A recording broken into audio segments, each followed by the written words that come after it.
In a record-breaking heroin seizure, Mizoram Police CID Special Branch personnel seized 8.058 kg of heroin yesterday at Chuiva Hills in Manipur neighborhood of Aizawl. 3 individuals, including a woman, were arrested in connection with the recovery. The CID Special Branch of Mizoram Police acted on a tip-off and intercepted 2 vehicles in Aizawl's Manipur area. The drugs were found hidden in 664 soap cases, concealed within 1,939 foreign cigarette packets. The heroin, weighing a total of 8 kg, was estimated to be worth 2.41 crore rupees in the local market.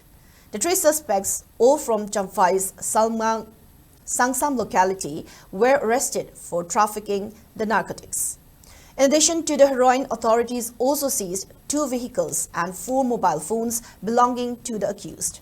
A criminal case has been registered at the Special Narcotic Police Station in Aizawl under relevant sections of the Narcotic Drug and Psychotropic Substances Act 1985, and an investigation into backward and forward linkages has been launched.